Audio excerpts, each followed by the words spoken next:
like the content we bring you about the heavy metal world, please like, subscribe, and comment to help us grow the channel.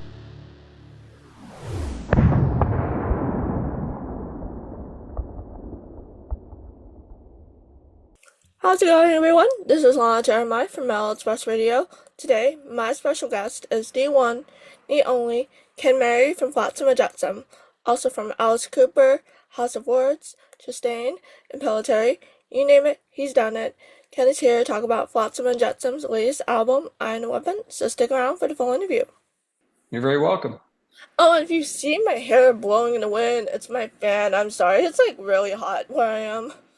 Yeah, I saw aren't you in Honolulu or are you somewhere Yeah, else? yeah. Oh, that's awesome. I love Hawaii. Yeah, I saw in a, not to be a stalker, I read one of your old interviews, and I believe you talked about moving to Phoenix because it was similar to Hawaii or something like that.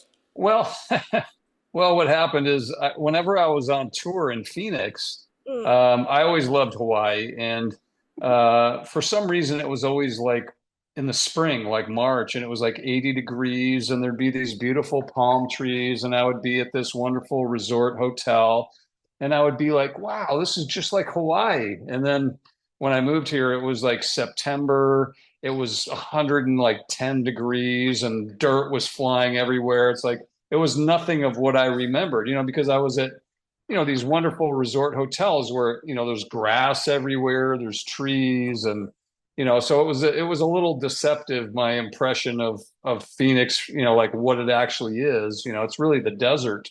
And the desert has like a wonderful beauty to it as well. But the vision in my mind was a little different than what reality is, I guess I would say. Gotcha. Yeah, I totally feel the same way. Like when you go on vacation, like I love California, but I've never actually lived in California. But when you visit there, you think it's like paradise because it's so different from where you're actually from. Yep. Yeah, well, California, I think, has parts that are. I lived in LA for years, and I love parts of California for sure. I mean, but my favorite place on earth is probably Maui. I haven't been there for we once we got our dog, and I guess you can't really travel there without putting your animals in quarantine. So I don't go there. Well, I haven't been there since we've had our dog, which is like 11 years, but I used to go to Hawaii all the time. I love Hawaii. Ah, and wait, I'm not sure if he still does, but do you know Steven Tyler still has a house in Maui, or is that not a thing anymore? And I don't know. Back when I was visiting Maui, nobody ever mentioned it, but that was a while ago. So I'm not sure. I mean, Maui's. I mean, I've never been to Maui, but I have been curious. I mean, actually, if I were to fly there now, it probably wouldn't be too bad since it's gonna be like a few hours flight. But anyway, that's an entirely different story. We're here to talk about I Have No Weapon. Um, and actually, you have the album cover behind you. I do. It's right Mhm. there. Yeah. I've been really curious about this since I first saw the cover. Is that who? Is that like a dragon or is that Flotzilla? Who is that flying? Yeah, that's Flotzilla. Ah, Flotzilla's kind of morphing, as the years go by. And on the last three albums, we've kind of brought him back. And so he's just getting, a little bigger, a little meaner. Maybe he has wings now. We don't know what's going on. I think it's great. Yeah, I love that you guys are bringing back the Flotzilla mascot. Um one of my questions actually was this is the third album with Flotzilla because he was on End of Chaos. Well, actually no, since you joined the band, your first album End of Chaos, that was the first time bringing back Flotzilla since the first album, and then he was on Blood in the Water and he's on Iron Weapon. Um, do you think it's important for a band to have a specific logo or mascot that people can latch onto, or should it just be about the music? Well, I mean, obviously, you always want everything to just be about the music, but I think the reality is that people do like mascots. Motörhead has one, Megadeth has one, Iron Maiden has one. Everybody's got a mascot, and I think we have like probably the biggest and baddest mascot of them all. Somebody did an interview with me and they said, who would win? I forget what the name of Motorhead's mascot is, but they said, who would win, Flotzilla or Motorhead's mascot? And I said, well, Flotzilla has arms and legs. Motorhead's mascot's just a head. So, Flotzilla's going to win that one. It's just a face and a snaggletooth.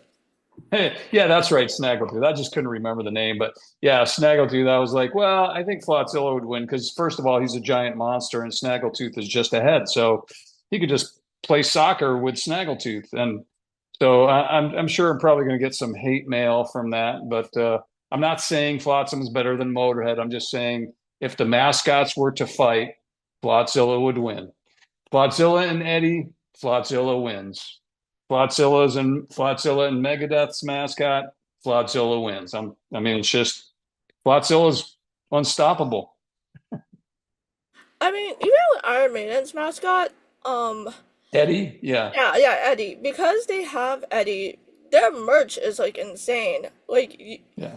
you could just buy one T-shirt of. Like, there are so many T-shirts with Eddie that it kind of feels like you have to get them all because there's so many different incarnations of him. There's a lot of different incarnations of Eddie. I agree with you, and I think it's something that it does help fans identify the band. I think we have Flotzilla on some of our backdrops and things, and it's just one of those things that do we want it to be just about the music? Of course, it'd be great if music was enough, but people. They need to have something to remember. They need to go like, oh yeah, Flotzilla, that's Flotsam and Jetsam. Okay, so it helps kind of establish your brand. Were you partially the reason why they decided to bring back Flotzilla for the End of Chaos album? Well, I think we all discussed it and we talked about it and we just thought it would be something kind of cool. I mean, we felt like the End of Chaos was a sort of rebirth of the band to some degree. And the self-titled I would include in that kind of rebirth. I feel like the last four records have really been kind of exceptional as far as like I think they've been super, like all of them are great albums and they really hold their own. So I don't think it was really, it was a conscious effort, but it's something we kind of looked at and we went, you know what? It's a cool time to bring Flotzilla back. And then we just, haven't stopped using them since. I think it is something that, like you say, people enjoy that. And when we go out on tour and we sell merch, people seem to love him. Like they're always the merch with Flotzilla on it always does really, really well. So I think it does help. Yeah, for sure. He definitely makes the album covers pop. And actually, um, I noticed that though I think album covers are still very important. I think now with streaming services like Spotify, iTunes, those sort of things, nobody really cares. Seems like some artists, I'm not gonna name names, have just been putting out some lackluster album covers, and I don't know if it's because nobody's buying albums anymore or just the creativity is not there anymore. But do you think album covers are still important these days? I think they're important from the perspective of you're attaching an image to your art. Like in our art is the music. We create this music, and the band has a name, and the band has an album cover. I think it's important. I think you want to do the best. I think you always want to do everything that you're going to do with excellence, whether it's the cover or the logo or the music. I think that the idea is to try to do whatever you're doing with excellence. I agree. Yeah. So the previous album, Blood in the Water, how does that compare to this new record? And how is that any different? Well, I would say the new album is maybe a little more progressive, and then at the same time, maybe a little more singable, maybe a little more melodic. Like it's a very aggressive album. The last one was very aggressive too. I think these choruses on this album are maybe a little bit more singable. Um, I think Blood in the Water, we were right in the middle of COVID when we were writing and all that, and the mood of that album was pretty dark. And I would say the new album, it's still pretty dark mood, but there are some lighter sort of pieces on the record, like A New Kind of Hero is more of a tongue-in-cheek kind of song. So I would say I think it's a little bit more I don't want to say uplifting, but it's there's a little different vibe to this album. I mean, there's still definitely some elements. There's certainly some songs that are pretty dark songs, and at the same time, I think it's a. I'm not gonna. I don't want to say fun record because it's not a fun record, but I don't think you're going to have a Flotsam album be a quote unquote fun record. But I think it does have elements where we kind of didn't take ourselves too seriously, and I think that's a little bit different. The last album was a very serious record. This one's a little different tone. Speaking of vocal melodies, my favorite song on the album is Primal, and I love the vocal melodies in that track. Mhm. I'm not gonna sing it to embarrass myself, but what's your favorite song from the new album? Well, Primal is one of my favorite ones. I love that song. I love Black Wings. I love Head of the Snake. I love A New Kind of Hero. I mean, it's really tough I've been asked that question, like, what's your favorite song? And it's really tough. That's like saying, what's your favorite child? Do you like, your son or your daughter, or, like what, like how are you going to define, how you love, one person over another? So, for me, it's I can't really answer that question because I love so much, all of these songs. We love them all, and we worked hard on every single one of these songs to try and make it, we try to make every album that we make our greatest record ever. I mean, that's the goal. And and every album it keeps getting tougher. And I think you mentioned it in your review. You said the only problem with this album is, how are they going to top it next time? And we say that, oh, pretty much on every record. Like we did at the end of Chaos, we were like, oh my gosh, what are we going to do? How are we going to top it? And then we did Blood in the Water, and then we're like, oh my gosh, how are we going to top Blood in the Water? And then we came out with I Am the Weapon, and it's like, what are we going to do next time? We don't know. It's going to be a tough one to beat. Going back to Blood in the Water, that one was done remotely. Was that the same? Did you guys do the Iron Weapon remotely as well, or was that like in person, like in an actual studio together? Well, we definitely had more interaction and more contact when COVID was happening and we were recording Blood in the Water. AK and I would be in the studio, and I'd be in the tracking room, and he would be or excuse me, I'd be in the control room, and he'd be in the tracking room, and he would walk in one door, and I'd walk in the other. We'd never see each other except through the glass. And we were trying to remain isolated to protect our elder parents and things like that. So um, it was a little bit, it was definitely different. We definitely had more personal interaction on this record, and I'm not sure if it really hurt. I don't think it hurt us on Blood in the Water. I think Blood in the Water actually is a pretty stellar record as well. But maybe, like I said, when the tone's a little different, it's probably that we're not feeling all the weight of COVID and all the different things that happened, during COVID with the lockdowns. And, we had friends that died during that time period. And, it was a tough time for us, in terms of, we were in a very, I don't want to say negative place, but I think it definitely made the tone of the record, pretty dark, which may have helped. I mean, I think the record is a great album, and sometimes great art comes out of great pain. So, I mean, even though, we were going through all of these different things, I think we created some great art. And then with this one, I think we created some great art as well. Hopefully, I mean, hopefully there's a few million listeners that agree with me. I mean, the new record, Iron Weapon, there's a lot of standout tracks in that album, and considering Flotsam and Jetsam's catalog, there's so many songs to choose from. So what's the process like of putting together a set list? How many deep cuts you throw in, and how many hits do you throw in? Well, I think in the future we're going to make an effort to do, more, I mean, there's going to be certain songs that are always going to have to be there, songs like No Place for Disgrace or I Live, You Die, like those songs will always have to be in the set. But I think we're going to make an effort to really ramp up, songs from the last three albums and make sure that we're playing newer songs as much as possible because we do feel that the band has evolved, our audience is evolving. I think if we just keep playing the same songs as we've always played, we're not going to really grow any of our audience. So I think in the future, like I said, we're going to have certain songs that have to be played. They're kind of almost a requirement. Your crowd always wants to hear those songs, and then we're going to try to inject as many of the new songs as we can.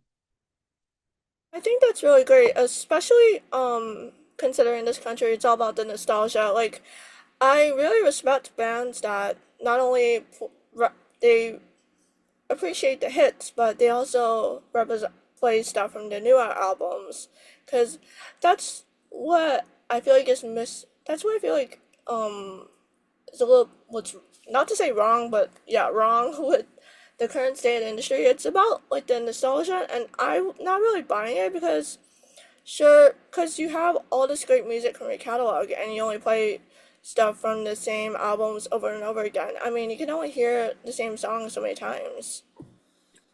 We agree. I mean, as a band, we try to be sensitive because, when people are, paying money to see you play, there are certain songs that they're going to want to hear. And we don't ever want to be insensitive to that. We want to make sure that, whatever those songs are that people have to hear, that we're playing them, like, because I also think it's sort of rude, like I've read interviews with bands and they're like, we're so sick of this song, we hate playing that song. And it's like, well, if that's the song that, brought you to the dance, so to speak, I mean, it gave you a platform for millions of people, and they want to hear that song. I think it's kind of rude not to play it. So I think for us, we're going to always be sensitive to, if people are wanting to hear the song, then we're certainly going to play those, quote unquote, whatever you want to call them, hits or songs that people are familiar with. And at the same time, we want to grow. We want to show people where we are now, what we sound like now, what we're doing now, because we're very happy with the last four records, really. I mean, it's like I think the last four records have been some of the best records in my opinion. It's hard to say that because I'm in the band now, but I'm also a Flotsam fan. And I love the first two records. And then, there's a period where Flotsam really experimented a lot and tried a lot of different directions. And I kind of feel like, with the chemistry that we have with the current lineup and the chemistry with the current lineup, everybody's a great writer, and that chemistry seems to really be working and helping. And I think the records that are being produced are some of the strongest albums of the band's career, in my opinion. And again, it's hard for me to say that because I'm in the band, but I'm also looking at it from a fan perspective. I generally don't like to listen to records once I've been actively involved in them for as long as like something like I Am the Weapon, where I've been involved in it for 8 months, tracking drums and editing and doing writing and just doing these different aspects of creating this art.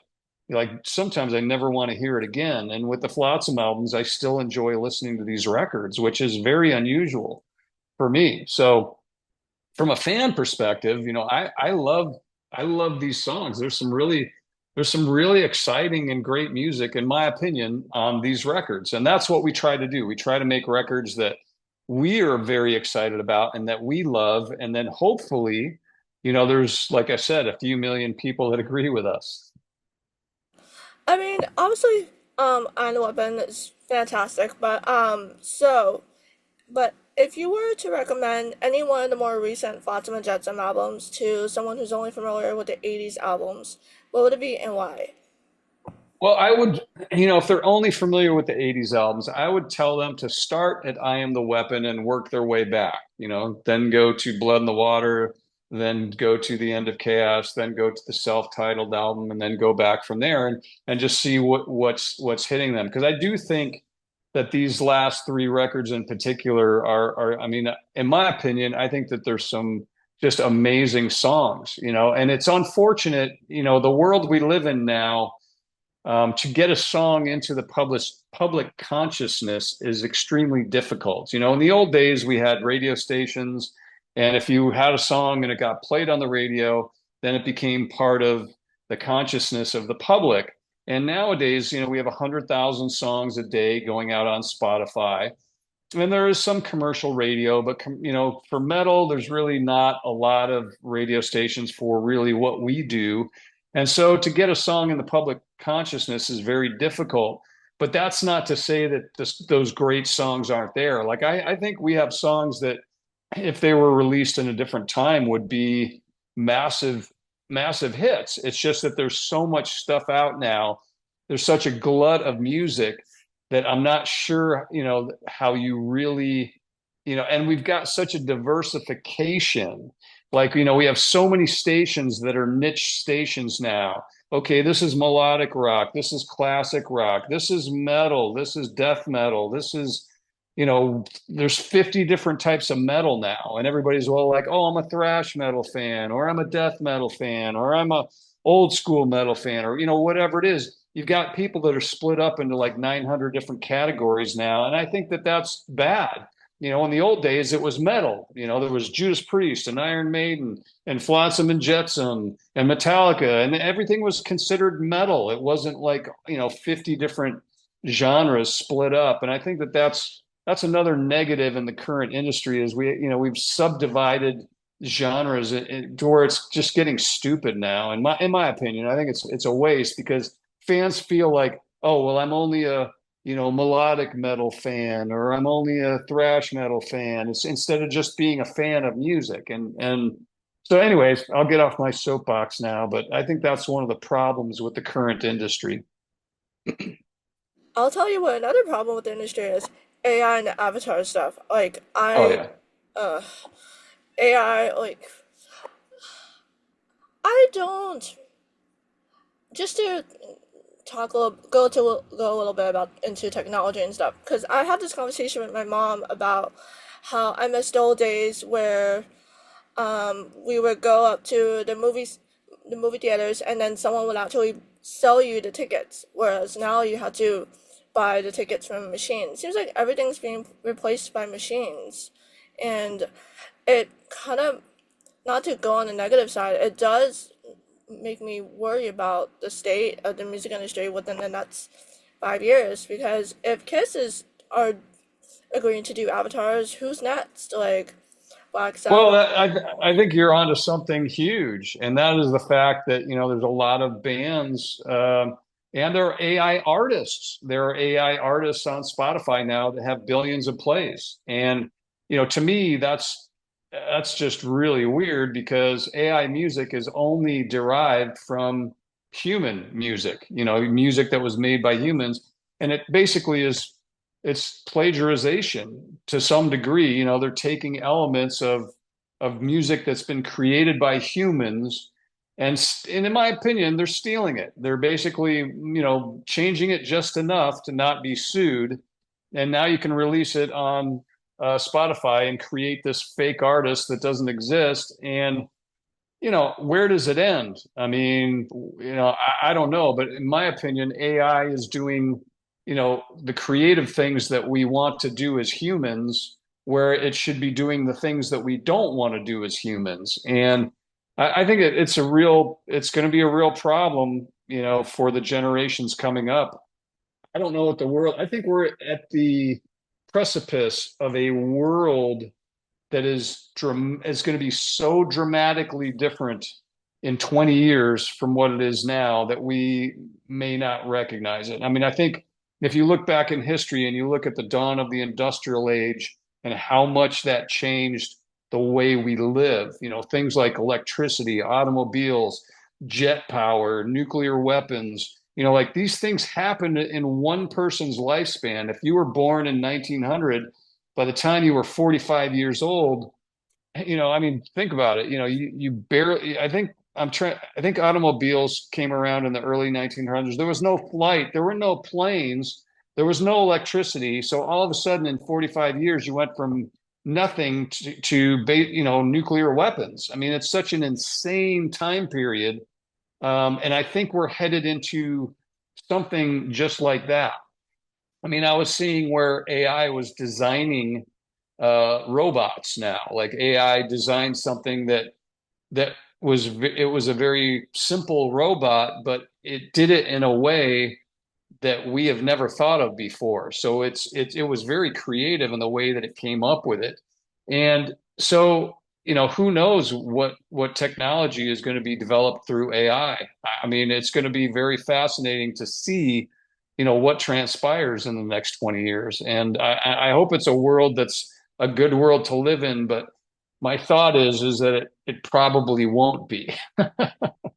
I I have a lot of respect for you guys because, well, the musicians that have been around since like the 80s and 90s, even the 70s, it was easy for them because you guys didn't have Spotify or iTunes or YouTube and all that stuff, and you actually had to work hard, play gigs, get Yep. just on the radio, like all this work that now it's just gone to waste. So you said this in another interview, but I feel really bad for the musicians that are just starting out now, or even started out 10 years ago, because they don't have the same tools that you guys had. I agree. I mean, I think it's a much tougher time, and I think that people always say, "Well, what's your advice?" And my advice is, if you love it and you don't want to do anything else, then do it with all of your might. Do it as best you can. Get good at your craft. But on the flip side, I think we're entering a very dangerous time when people are thinking about what's going to happen in the future, and I think about that too. I mean, what about holographics? When holograms become so real to your sight that you can't tell the difference between an actual human and a projected human, then where's the end going to be? We're going to have AI artists that also are just their images created, and they can go on indefinitely. And you may have artists that come back, like maybe somebody wants to see Led Zeppelin at their peak in 1973 or whatever, and they want to see that band exactly as it was in 1973. And with holographics and AI, you could you'll be able to actually do that. And when that happens, what's going to happen to the industry? I don't know, but this is one thing that we do see. We know that the current industry, 70% of the revenue generated in the current music business is from what I'll call legacy artists, artists that came up in the 70s, 80s, people like, the Eagles and the Beatles, and that'd be 60s, 60s, 70s, 80s, that kind of, those artists are the ones that are selling the most product today. And that should be kind of alarming to people and the reason that's happening is because those songs have gone into the public consciousness and are doing that even now. Things like Michael Jackson or whatever, like think of huge bands from the 80s. I mean, even stuff like Iron Maiden and Judas Priest, these are bands that started in the 70s, were big in the 80s, and these bands are still doing well, and a lot of new bands are not able to do well because they can't get that song into the public consciousness like you used to be able to do. So I think it's going to be challenging for new artists for sure. It's the nostalgia. I blame the nostalgia. Hearing the same Well, song. nostalgia can be good and it can be bad. I mean, if it blocks out everything else, which in this case, it's blocking out, 70% of everything else, and it's, leaving 30% of the industry is basically for new music. I would like to see that percentage be more like maybe, 40-60 or maybe 50-50. I think the fact that 70% of the revenue is from legacy artists, I think that that's a little crazy. But we'll see what happens with the trend. Yeah, we'll see what happens. I mean, okay. Well, I don't. To end things on a more positive note, Yeah, yeah, let's do that. yeah. Um, I heard that Buddy Rich is one of your favorite drummers. Is that right? That is true. I believe he was probably, in my opinion, the greatest natural drummer that I've seen to date. And I looked up clips of him. Like, wow, his timing, and even with traditional grip, that's not easy to play all those Well, notes. yeah, he only played in traditional grip. I mean, I think later on he did some match grip stuff just to prove that he could do it, but he was a traditional grip player. And if you think about, he was born in 1917. So, just like we talked about what was available back then, there were no other drummers doing what he created. I mean, he basically wrote the book on soloing like he soloed, and you can look at a solo of his, and he inspired me. Like, I'll tell you when he inspired me. I went through a period of time where I was having some trouble with my back, and I would have severe sciatica and some other things. And I pulled up a solo from of his with Frank Sinatra in the Dominican Republic, and I think he was 64, maybe, or 65 at that point. And he walked out kind of hobbling, and I was like, well, he's finally going to come out and suck. It's like I was, because I hadn't seen the solo before, and he was pretty old, and I was like, well, probably not going to be that good. And so he sits down and rips your face off for like 5 minutes, and you're just going, wow, it was unbelievable. And I was thinking to myself, and this is back, when I was much younger. And I thought to myself, well, if this guy can do that at that age, I have nothing to complain about. I'm sure he hurts, certain things in his body hurt or whatever. And he's still going out there and just absolutely kicking butt. So, he re-inspired me, even though he was one of my favorite drummers growing up. He re-inspired me to really get back in and start playing again. So, yeah, Buddy Rich definitely holds a special place in my heart. I know he wasn't the nicest guy to his band, members. I mean, I've heard the Buddy Rich tapes and everything else, and he was a fireball, and he definitely wanted everybody to be excellent. And if you weren't, you were gonna have a problem. But on the flip side, I just think that you can still watch a solo today. He died, I think, in 1986 or 1987. So here we are almost 40 years later. And you can pull up a solo of him right now, and I'd still probably rather watch him than almost any other drummer that I can think of. I mean, still to this day.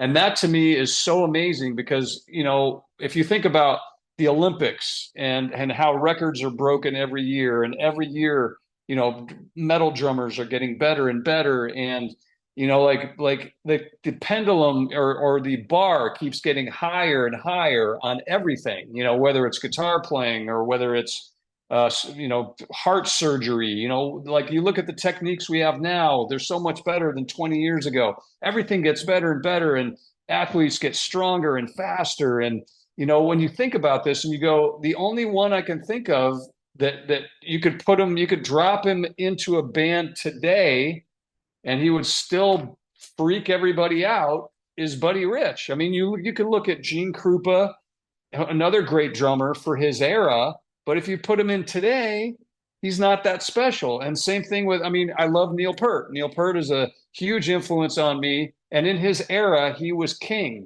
He was king of that era.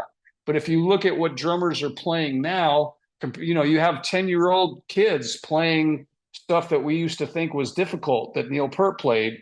And it's a different era. Drumming has moved way forward. And even with that, you drop Buddy Rich in, he's phenomenal even today. And so that's weird to me. Like there's no other athlete or vocalist or, there's no one else I can think of where you go like, wow, they were amazing in their era and they're amazing in this era.